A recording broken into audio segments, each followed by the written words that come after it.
Good afternoon, Pirate Prepper here. Like to once again apologize for the length of time it's been since I posted anything. And as I said before, life happens. So, having been perusing the social media recently, I've noticed a few things, and one of them is prepping has become extremely political and divided on certain platforms. Now, ignoring the political diatribe and BS that is associated with the majority of these platforms, let's take a practical look at the reality of prepping. So, contrary to popular belief in movies and books and all the prepper fiction and the internet beliefs that the world is going to end because of a president, because of a war or some other calamity across the world. Okay, nothing's going to end. It's going to get a lot more, could potentially get more complicated, yes, but then no. If we look at Venezuela, for example, it's been well over a decade since their economy crashed. Venezuela is still there. Its residents are still there. Those that could escape, who had the money and wherewithal, escaped. But the majority of people are still there. Now, one gentleman whose information I have read several times, I cannot recall his name though, unfortunately. Before the crash happened, he saw something wasn't right, and he went out and bought 2 years worth of food.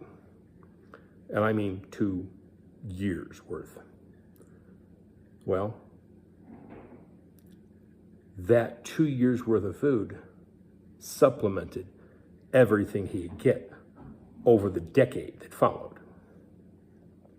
So he and his family were able to more than make do. They were able to thrive, essentially. So that is something to consider, is that your prepping is not just for calamity or Armageddon, but for every day. Your stockpile is there to supplant and assist your pantry. That's the point to prepping. Having what you need so you don't have to go buy it. If we'd have known what the toilet paper price was going to do in 2020, we would have stocked up in 2019. Because essentially, even at the high retail prices of 2019, that's a sale price compared to 2020. And we can look at today's ridiculous pricing, with the exception of eggs, but look at today's pricing as tomorrow's sale price. Because if the economy keeps doing what it's doing, and I'm not saying it's going to, I have no crystal ball, I have no insight, but I'm betting against any major improvements. Unfortunately, I don't think that it'll be allowed. So,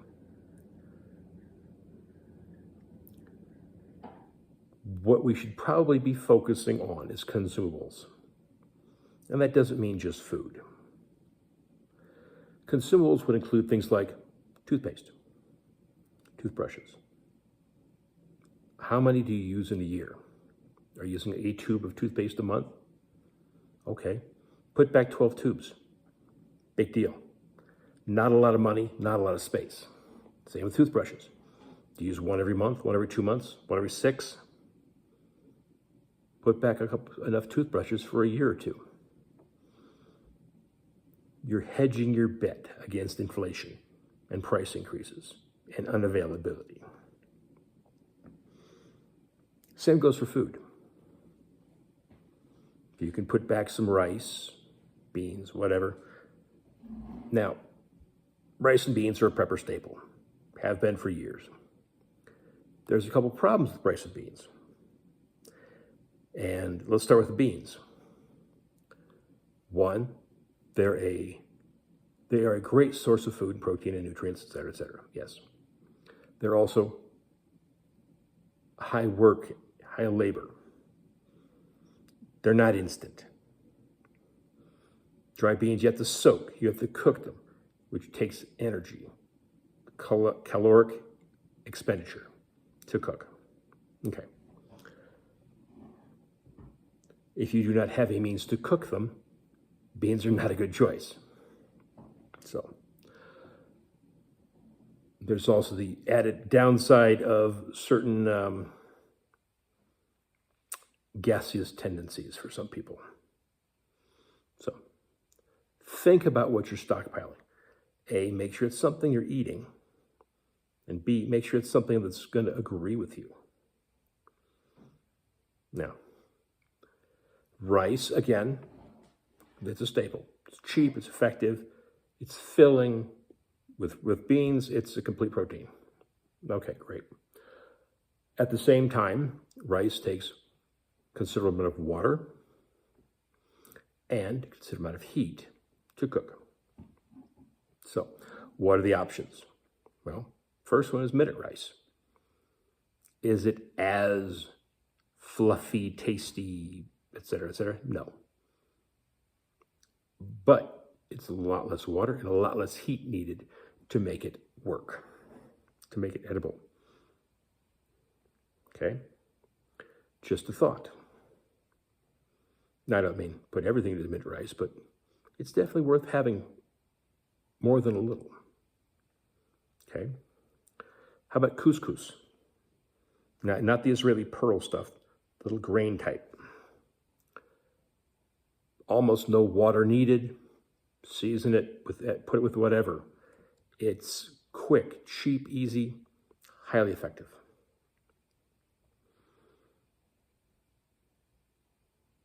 And unlike the beans, you don't get the side effects.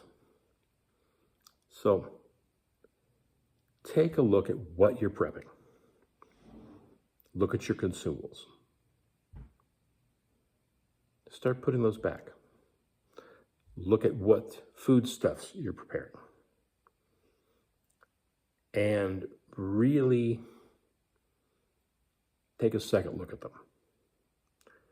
Is this something that's going to be a good choice for you? Is this something you're going to be able to cook in your apartment at college or in your home with no power?